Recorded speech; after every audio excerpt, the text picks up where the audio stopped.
Good morning, everybody, and thank you so much for joining us for Spirit, the stimulating program initiative for retirees that inspires thought. I'm Judy Steinig, Director of Community Programs for the Orthodox Union, and it's my honor to coordinate and host this program.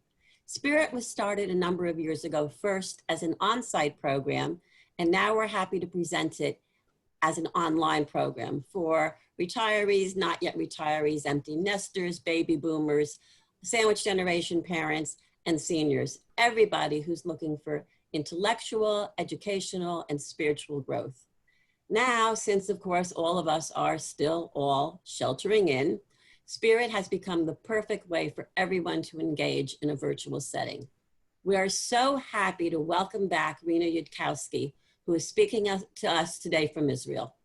Rena provided an amazing two-part program on memory a few weeks ago that received rave reviews and is back today by absolute popular demand.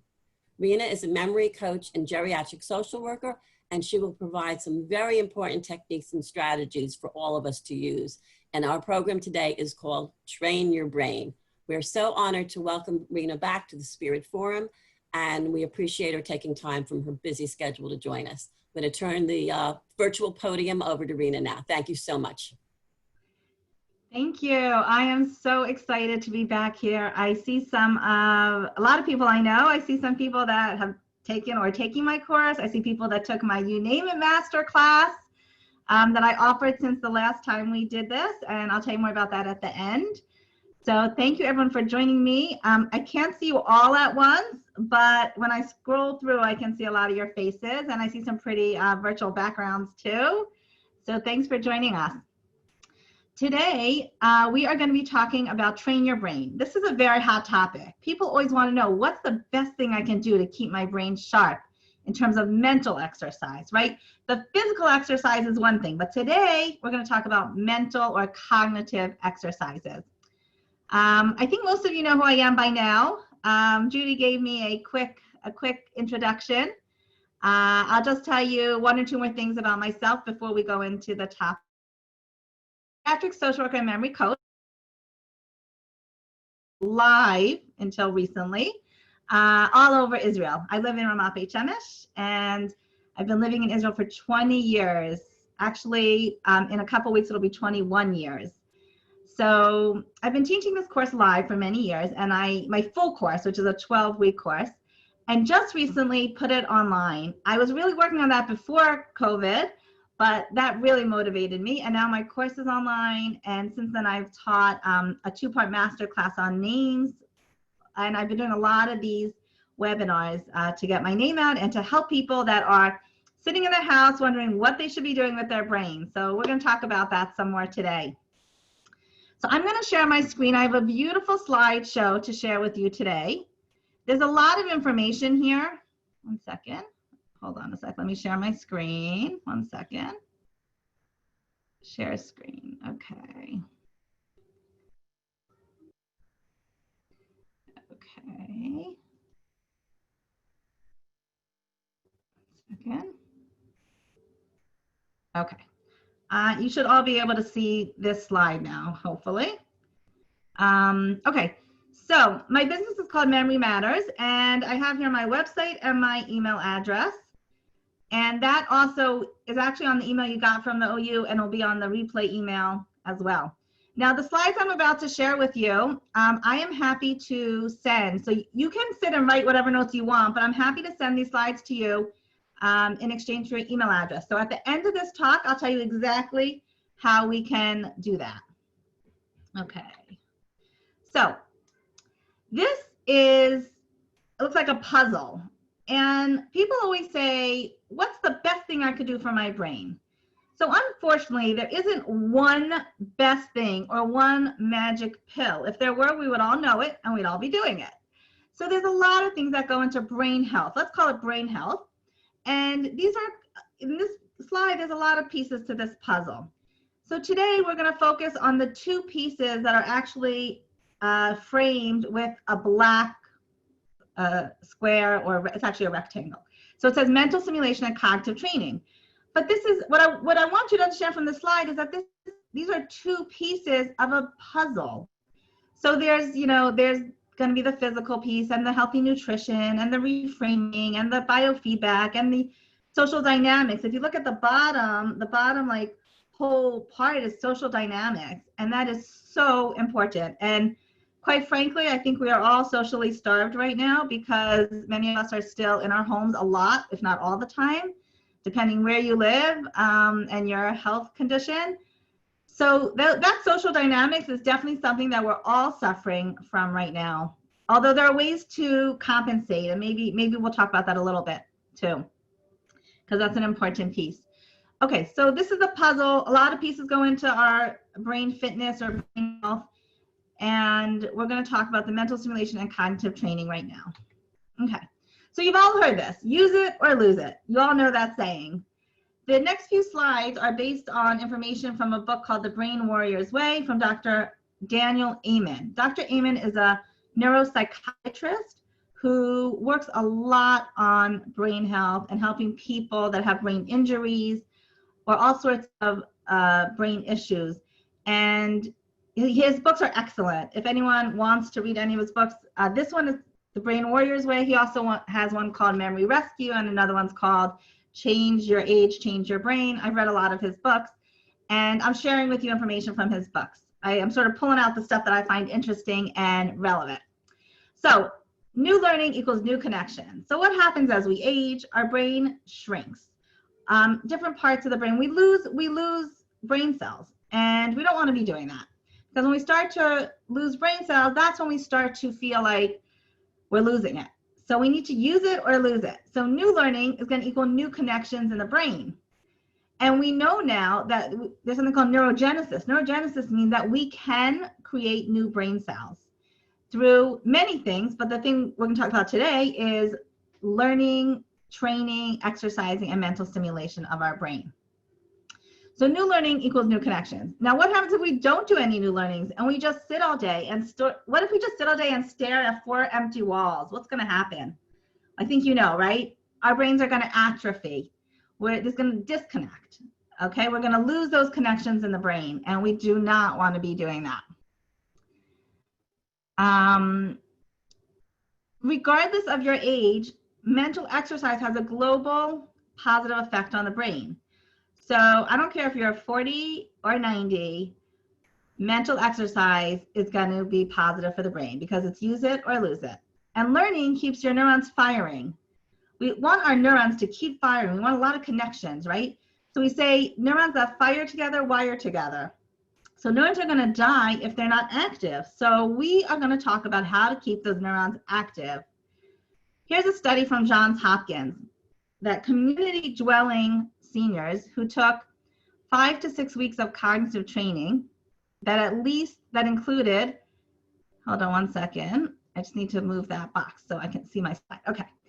Community dwelling seniors who took 5 to 6 weeks of cognitive training that included at least 8 1 to 1.5 hour training sessions experienced significantly improved reasoning and speed of processing skills, as well as better ADLs 10 years later, compared to those who didn't get such training. Now, ADLs are the activities of daily living.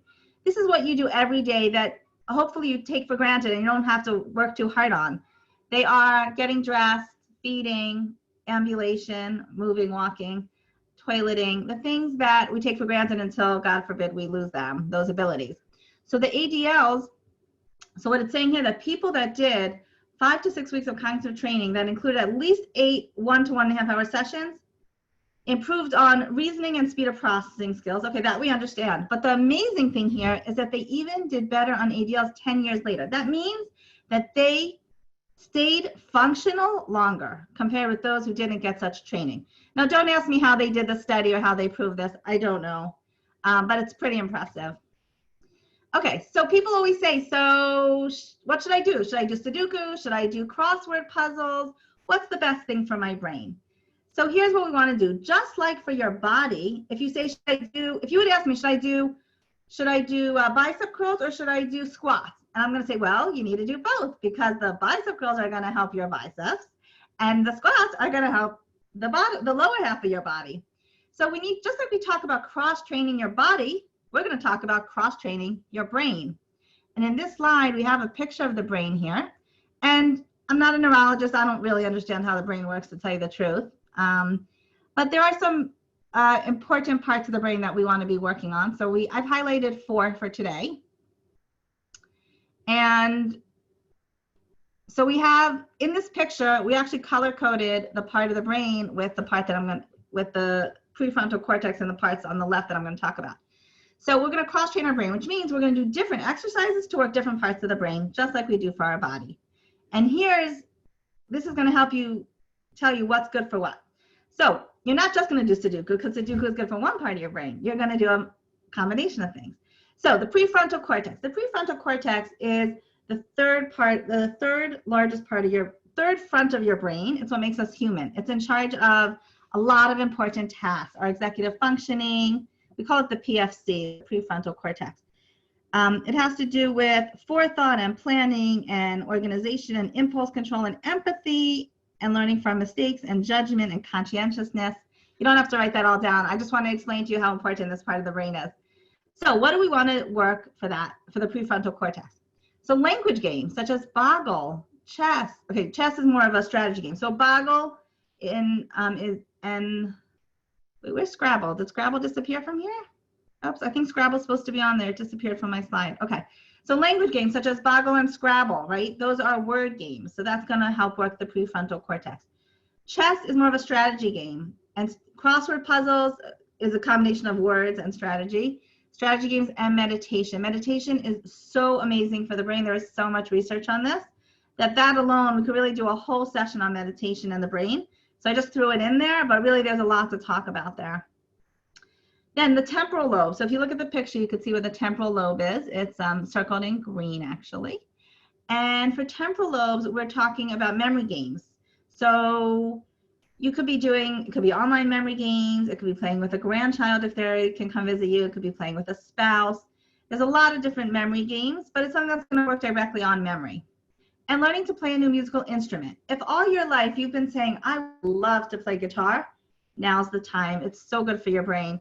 And even if it's a little frustrating, or even if it's hard to learn, the act of learning is what's really good for your brain. So memory games and learning to play a new musical instrument. And I'll throw in there, this is also language related, a new language. Let's say you've been wanting to learn Hebrew for many years, and maybe you haven't mastered it because it's hard if you don't have the basics of language. So now's a good time. Language and music are really, really, really stimulating for the brain. The parietal lobes is the darker blue.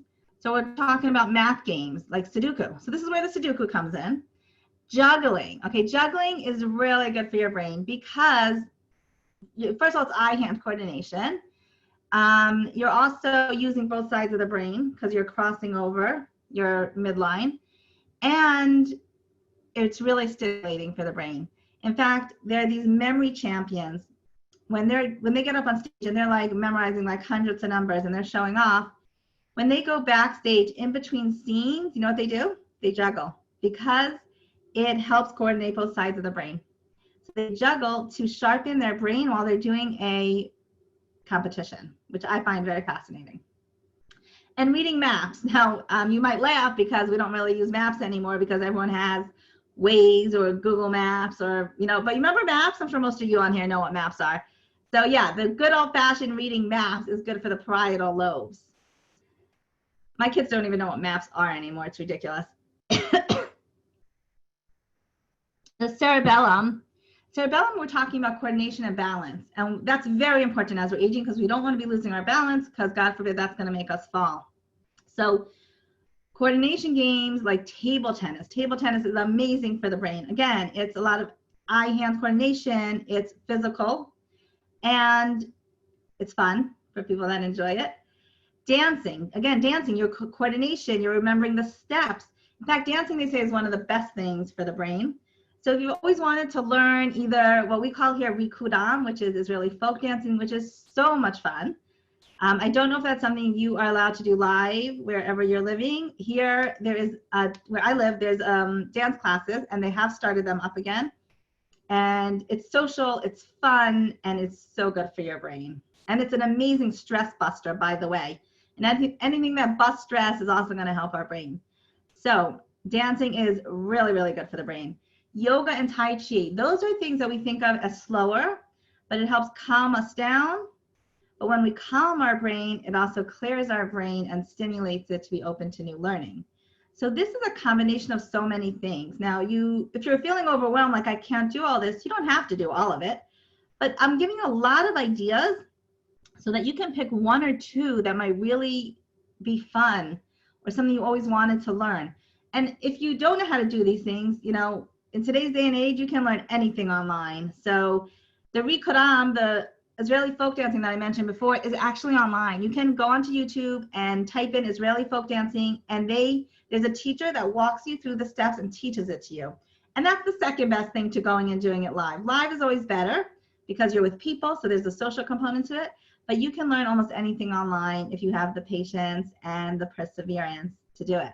So any of these ideas that you don't know how to do and you want to, and you can't get out, look them up online. Even juggling, you can learn to juggle online, which is so fun. Especially if you're finding yourself bored these days. Some people are just bored because they've been home for so long and they're not really sure what to do with themselves. These are amazing ideas of what you could do, but not just to pass time. We're not trying to pass time. We're trying to learn something new, which is engaging and stimulating your brain. So it's really valuable. If you live alone, which I imagine there are some people on here that might be living alone, and you say, I have no one to play games with, again, you can go online and do some of this stuff either just by yourself online, or sometimes there's apps. I don't even know which app specifically, but there are apps where you can play with a proponent. You can play with someone else, right? They match you up. You could play against the computer. You could play with someone else. So I imagine things like Boggle and chess, I think that you could play on the computer with someone else. I didn't try it, but I'm sure that it's there. So if you don't have someone that you live with, or you don't have grandchildren coming, or neighbors that you can play with, you can always play with the computer. Now again, it's always better to have socialization with live people, okay? Let's not lose that. But second best is working with the computer or an app if you have a smartphone. Okay. By the way, if anyone has questions, you can put them in the chat, and I'll look at the chat at the end. I'll leave a few minutes for questions. I can't look at the chat while I'm doing this because it's distracting. And for those of you that joined me in my first two webinars, you know that all about focus now. So one of the things we talk about focus is we're not going to multitask. So I am not going to look at the chat while doing this. But if you have questions, put them in the chat. And at the end, I will try to address some of them. Okay, so new learning tips. The best mental exercise is acquiring new knowledge and doing things that you have not done before, because the newness, the novelty of it is what's going to stimulate and challenge our brain. So here's some ideas. Number one, spend 15 minutes a day learning something new. It could be anything. It could be any of those ideas that were on the previous slide, or it could be something else that you think of that you want to learn.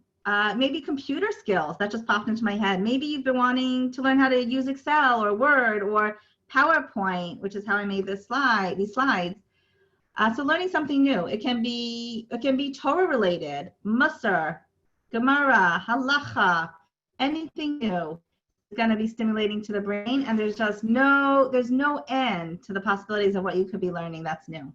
Take an online course. We live in a time where you can basically take an online course about anything. There's a lot of free stuff, some stuff you have to pay for, but the online courses are endless. Everything from memory, which is what I teach, memory course online, to Kodesh, Tanakh, to all the ideas we said before, table tennis and dancing. So you can do it online. Cross-train at work. For those of you that are still working, learn someone else's job. So let's say you're always used to doing the same thing over and over and over. Well, let's switch it up a little bit. Go learn someone else's job, and those will be new skills for you to acquire that are good for your brain. Number 4, break the routines of your life to stimulate new parts of your brain. So, I always brush my teeth with my right hand.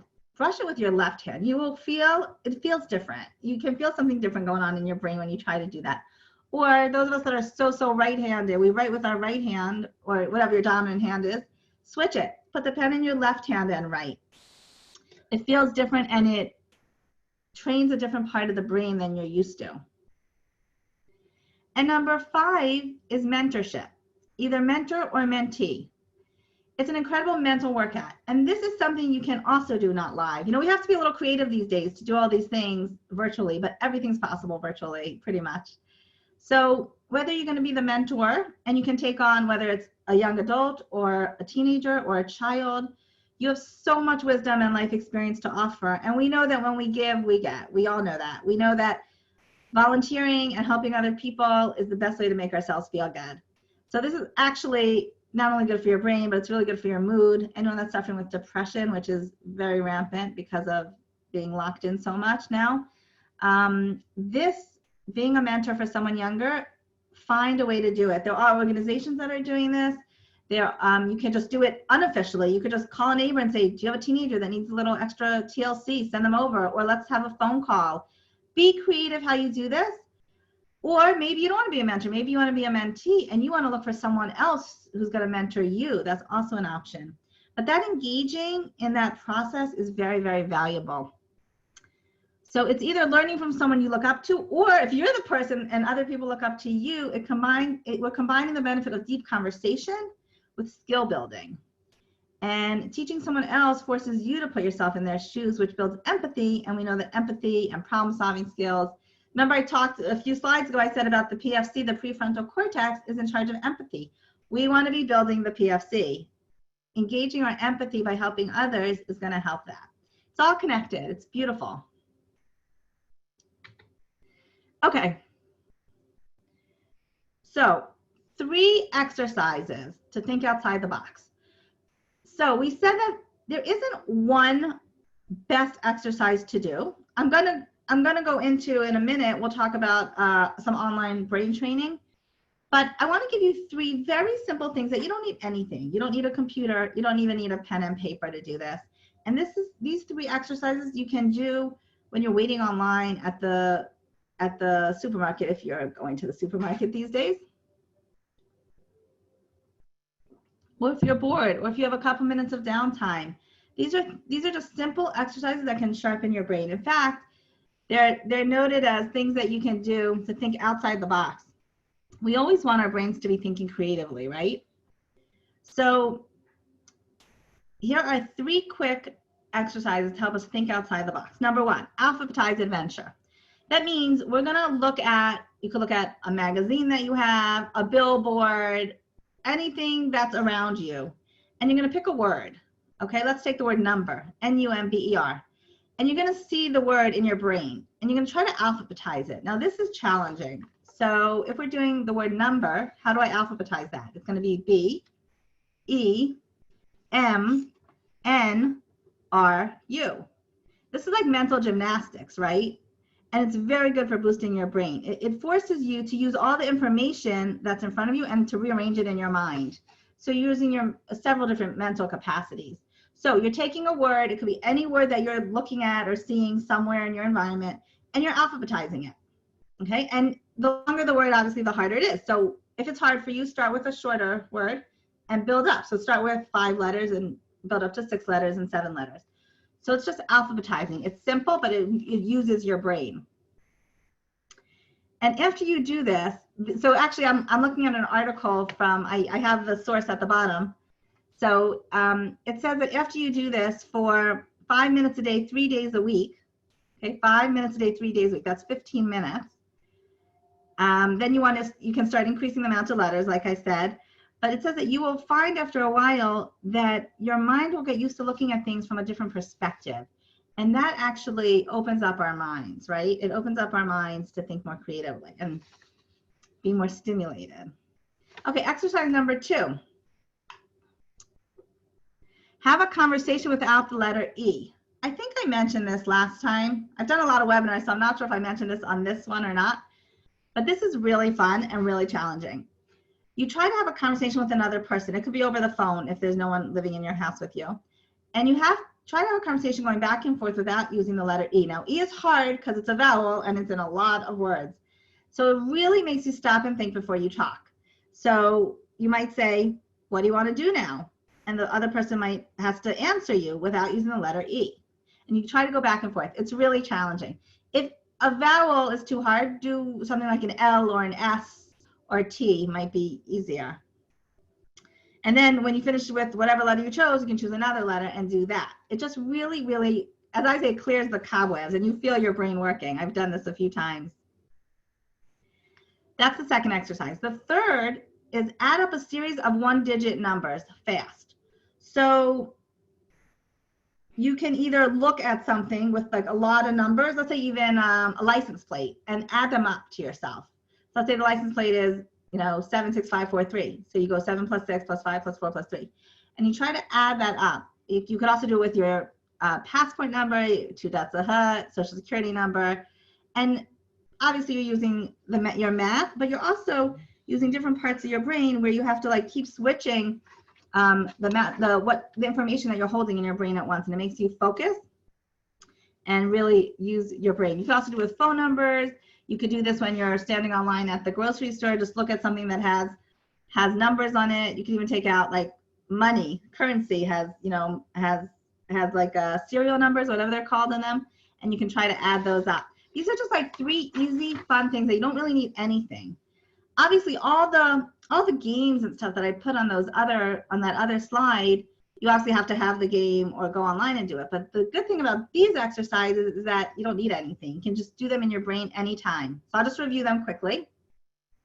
Number 1 is alphabetize adventure, which is taking a word and alphabetizing it in your brain. Number 2 is have a conversation without using the letter E or any letter and go back and forth. It's challenging. And add up a series of one-digit numbers fast. So, okay. Now, Revinson Steinig, I'm going to ask you to unmute yourself because I'm going to ask you to do this after I explain the instructions. This is a fun test. It's called the Stroop test. I don't know if any of you are familiar with it. And this is a really fun brain exercise. One second. Okay, hold on a second. I'm just going to open my box so I can see. Okay, there you go. I see you. Okay, the Stroop test is basically it's a bunch of words, it's color words, but it's not the color of the word. So for example, blue is actually in green. So this totally mixes us up. But it's really fun to try. And I want to demonstrate this. I want someone to try, and Reverend Steining said she would try. So what we're going to try to do is to say the color of the word that's written above. And so I'm looking at the word blue, but I'm going to say actually green. So I'm going to say the color that word is written at. So you sort of have to ignore what it says and just look at the color. Okay, can you do that? You want to try? Wait, so I'm seeing the word blue, but it's green? Right, so you're going to say green. You're going to say the color that you're seeing. Just tell me if you're going across or down. Green, purple, it's yellow, and red. Is it going Good. Okay, keep going. Keep going. Okay, yellow, red, blue, green. This is work. It's challenging. Red, green, yellow, red. Good. And green, yellow, purple, blue. Good. You're almost done. It's fun. Blue, purple, red, yellow, and yellow, blue, yellow, green. I would imagine you probably should do it faster, right? Right. So, okay, obviously the first time you do this, it's hard and you really have to think.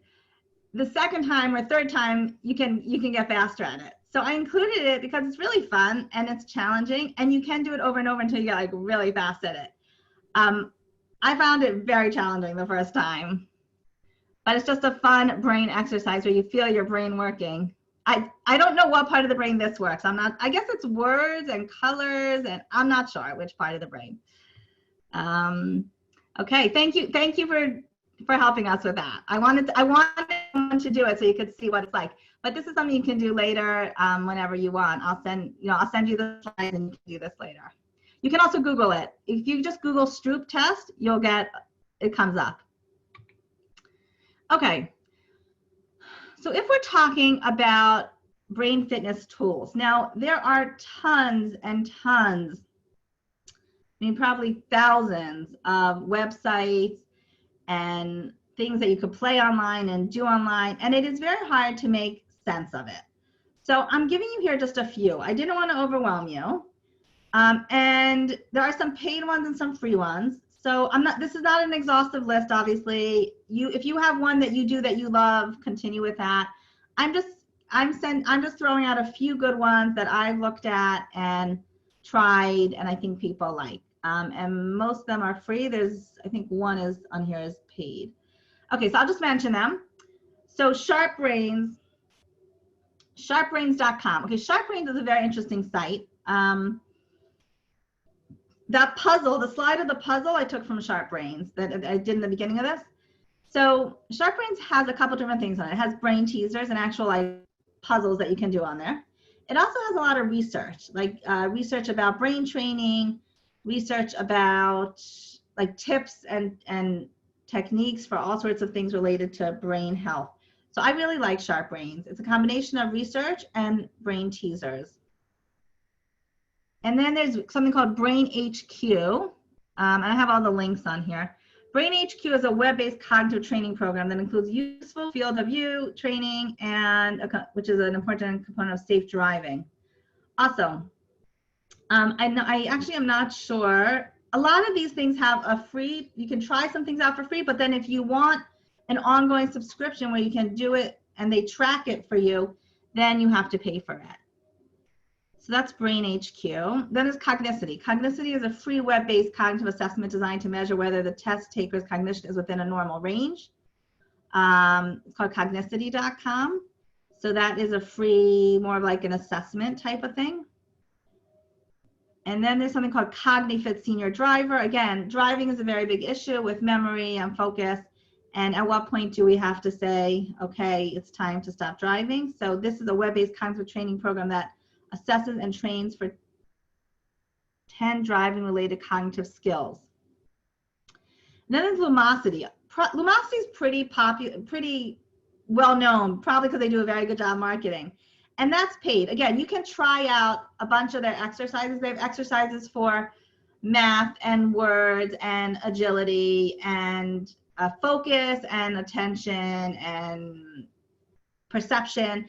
They have it also in different categories, and you can try a lot about their stuff out for free, but then again, if you want an ongoing thing or you want them to track it, you have to pay.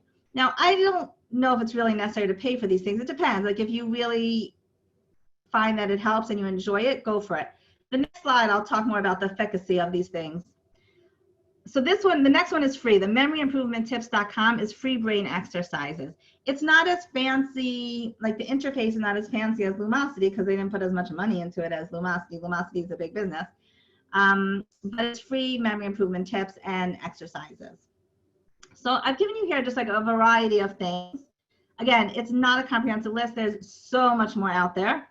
I'm interested in hearing if you guys want to put in the chat, if any of you use something that you really, really love for brain training and you would recommend it to people, please feel free to put in the chat. I'm happy to hear if it works. I have tried out some of this stuff and some of it can be very challenging. Again, a lot of them have where you can make it harder or easier, but they can be quite challenging. So also the goal is to train the brain and not strain the brain. Okay, let me say that again. Train the brain, but don't strain the brain. Like we don't want to be doing anything that's too frustrating because that defeats the purpose, right? And just like when we want to lift weights, if we lift weights that are too heavy, we're going to hurt ourselves. So our brain has limitless capacity, whatever that means, but we don't want to be doing anything that's too stressful or too straining on the brain because we just end up frustrated. Okay, so what is the bottom line of computerized brain training programs? So one second. Okay, computerized brain training programs. Here's the bottom line. Again, there isn't, I don't make any money off of just recommending any of these programs. So there isn't one best brain training program. There's a lot of different things. It depends what you want to work on. Now, and there's a lot of research on it.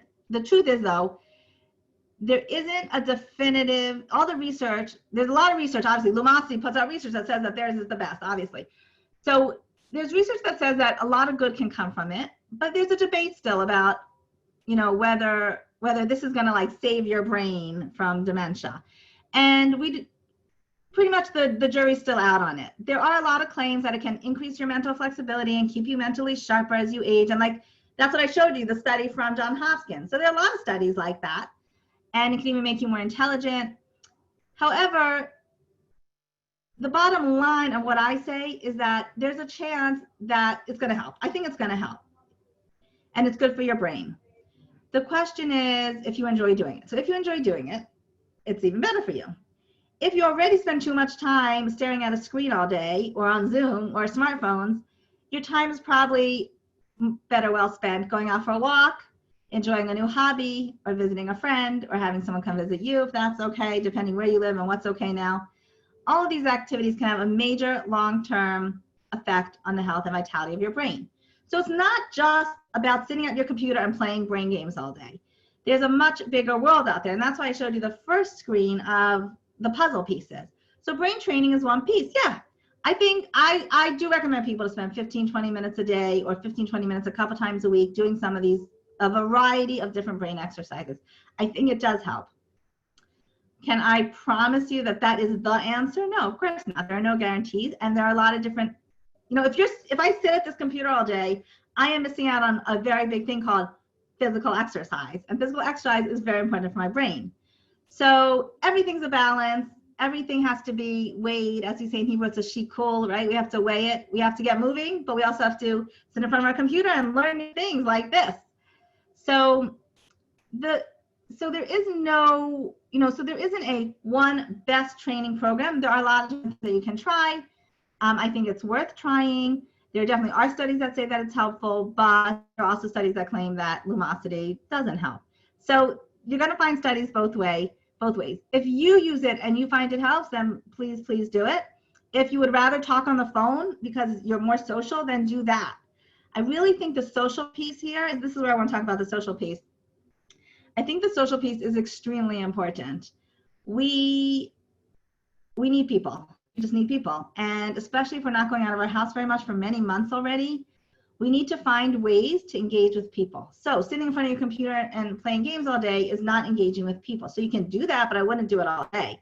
I would get on the phone. I would get on Zoom where we can be interactive. I would look, you know, a lot of people are doing Zoom bedtime stories with their grandchildren is one idea. Lots of different ideas of how to be social even when you're quarantined in your house.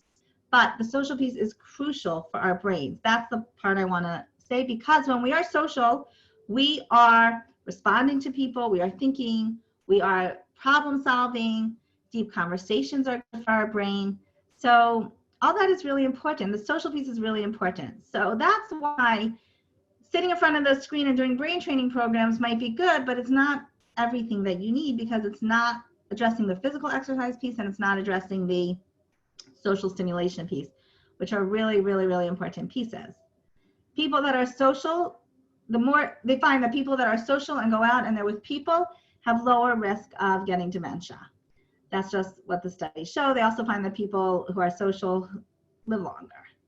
They live longer, happier lives. So we really need to be finding ways to be social outlets, even if we're not seeing people live. Okay, so let me talk a little bit about what I offer, and then I'll take questions. Memory Matters, that's the name of my business.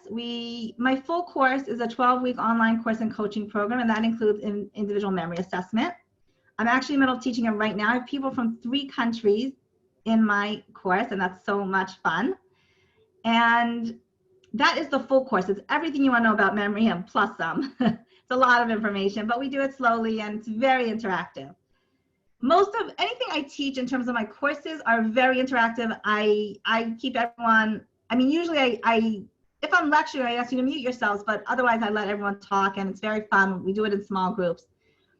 I really am trying to build out a membership program. So it says membership coming soon, where you can join a membership with me and I give you videos and brain exercises and coaching calls. I'm like building out a whole membership program. I'm very excited about this, but it's not ready yet. So you definitely want to get on my email list to hear more about that. Another thing I offer is a free 15-minute discovery call. Anyone can book it on my website. If you go to renayukowski.com, and under the box that says about me, it says schedule a call, and it takes you to my calendar, and you can schedule a call, 15-minute discovery call, to tell me about your memory concerns and see if I can help you any further. And then I also have a private Facebook group for those of you that are on Facebook, and it's Memory Matters, Tips and Tricks for Midlifers and Seniors, and you are all invited to join that Facebook group. And then the exciting thing that I want to announce is my 2-part masterclass. It's called You Name It, and it's how to remember names. So many people come to me and say, Rena, I can't remember the name of this one or that one, or what is his name? What is her name? Who did I just meet?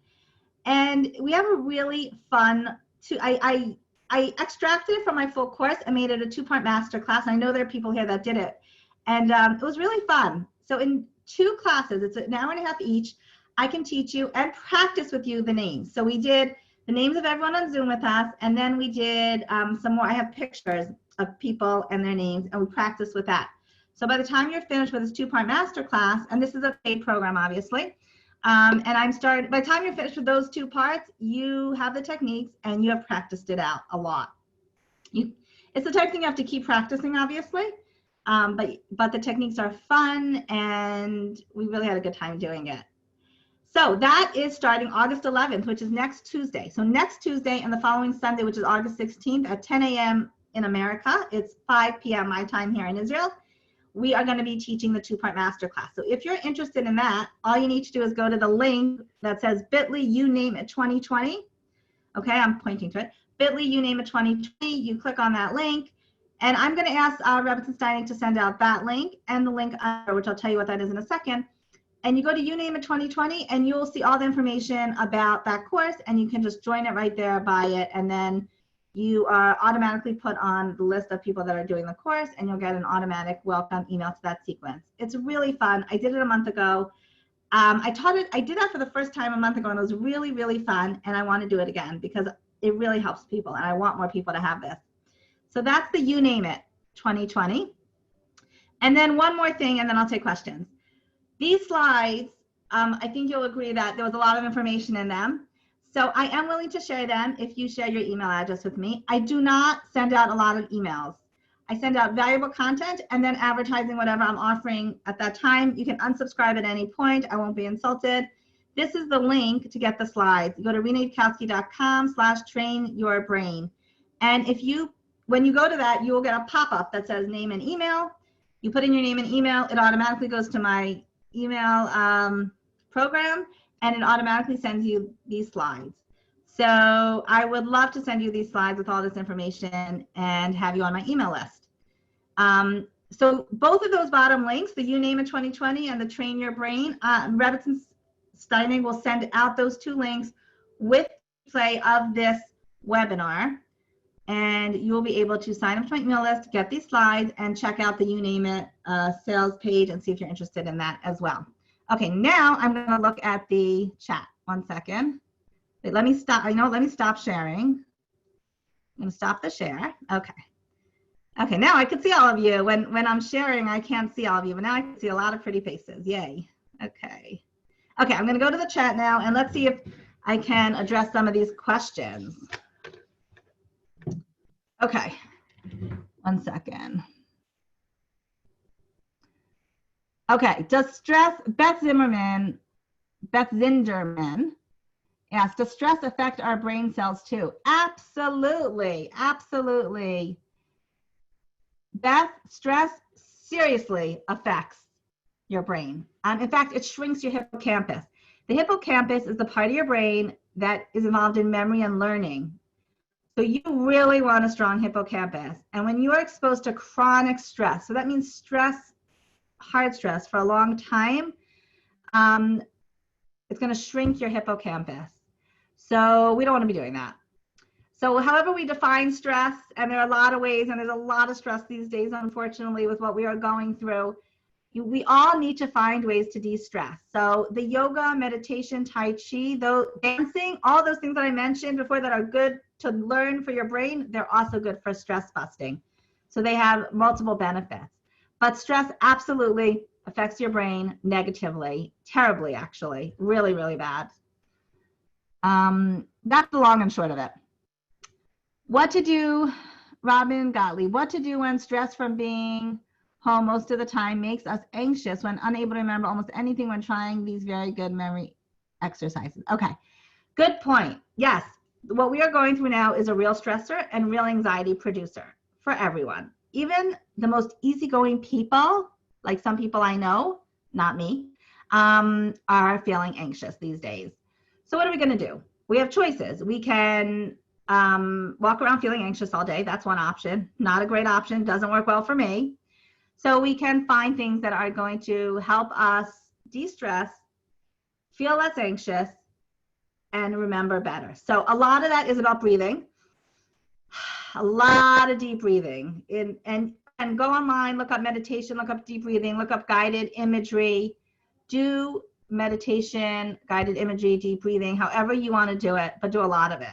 That will help anxiety a lot, a lot. You don't underestimate the power of deep breathing and meditation, okay? It also helps focus. Meditation helps focus our minds on our breathing. So we're not being stressed out about what's going on around us because we're focused on our breathing, and it really, really helps. I've been doing some of that.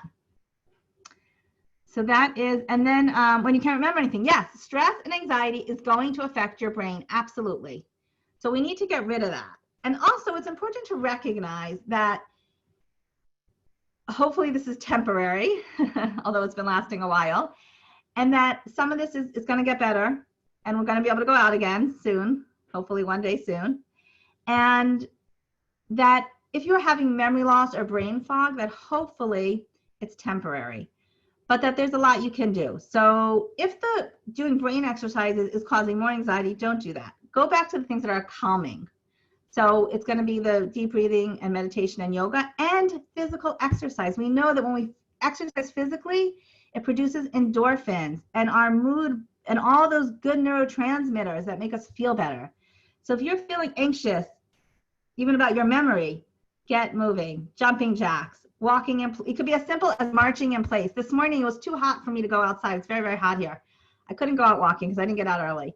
I literally just jumped around my house. I got on the phone with someone that I wanted to talk to, and I jumped rope, and I marched, and I danced, and I just moved. And you know what? I really felt better afterwards, really. I know everyone says that, but it's true.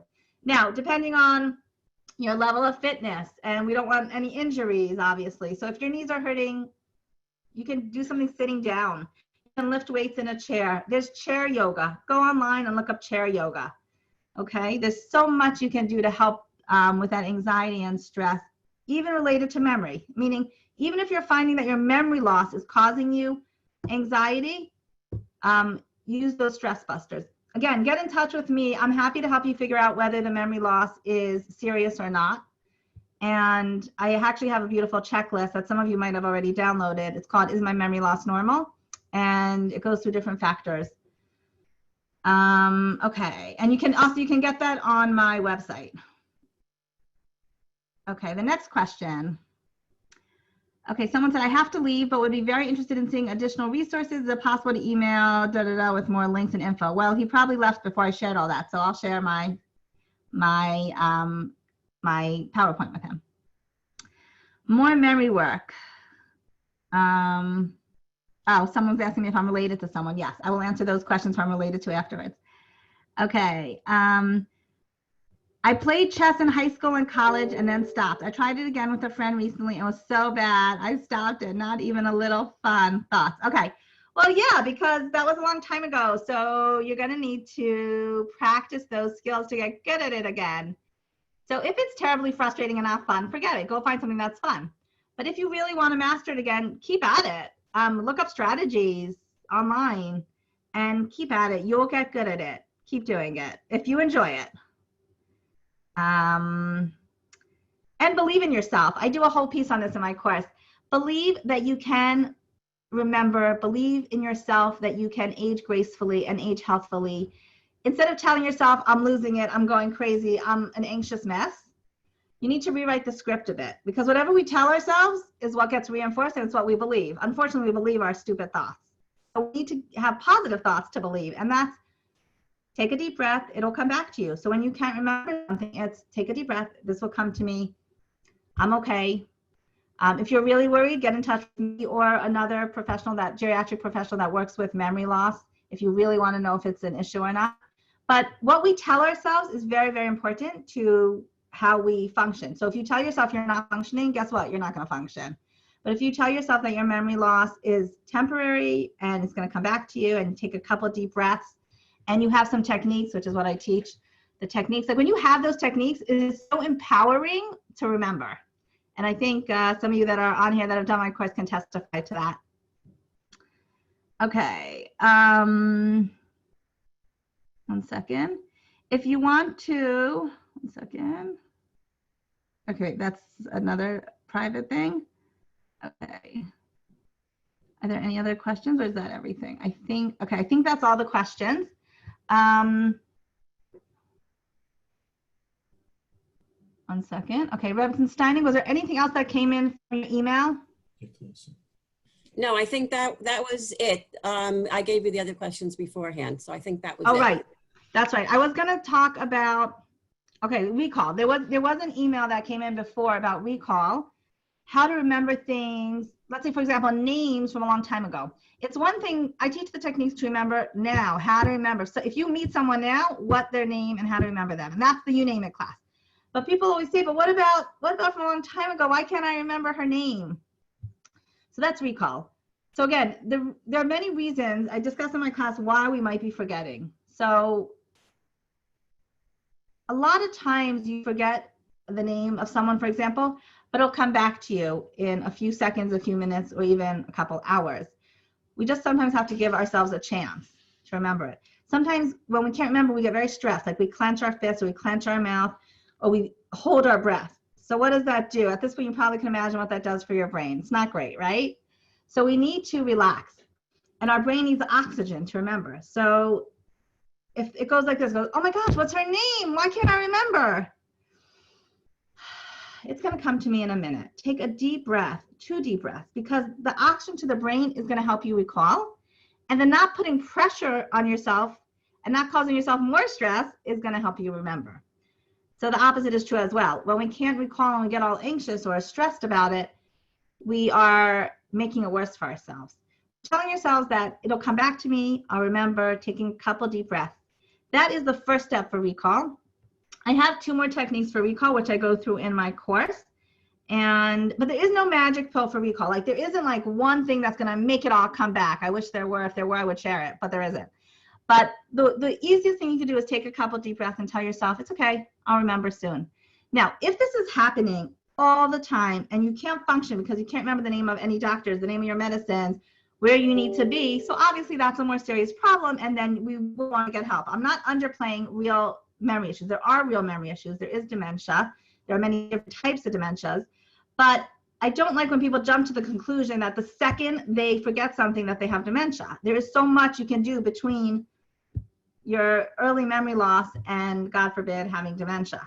So that's where the techniques come in, and the positive self-talk and the deep breathing and the stress busting and the brain exercises. Like there's so much we can do to stay stronger, sharper for many, many years. On Maelstrom, God willing.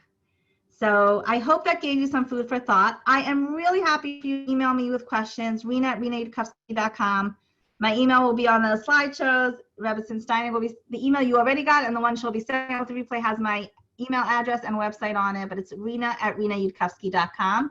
I'm happy for you to send me more personal emails. If you have a specific question about your memory or your spouse's memory that you're worried about, send me an email. I will try to answer it to the best of my ability. And thank you so much for being here. I hope you learned something today. Rena, thank you so much for another all wonderful, wonderful presentation. And I think everybody, I certainly got a lot out of it. I just want to remind everybody, in conjunction with what Rena was saying, we've offered chair yoga here a couple of times, and pretty soon we'll be having our archives open. You'll be able to go back and get it if you weren't present at the program. Also, I've emailed a number of times about the Perfect Pair program, which is a way to become a mentor to a teenager. So I know that they still need additional mature adults. That's every one of us. So if people want to still sign up for that, that's another way to help a teenager and also train your brain for that, what Rena was talking about. Okay, on Thursday, we will have the privilege of hearing from my colleague, Rabbi Alan Kalinsky, who's the OU West Coast Director, about his experience in the US Air Force. So you'll be getting emails about that, so please sign up. And as I've said before, all of the programs are recorded, and you don't have to ask me for it. With God's help, you will get it either later today or tomorrow with the links that Rena had mentioned. So just stay tuned. Everybody on this has registered, and even if people missed it, as long as they were on the registration list, they will receive it. So I want to wish everybody a good day. We will see you back here on Thursday with God's help. Be safe, be healthy, and again, thank you so much, Rena. Thank you. Thanks everyone for joining me. Have a good day, good night, wherever you are. I can't do it.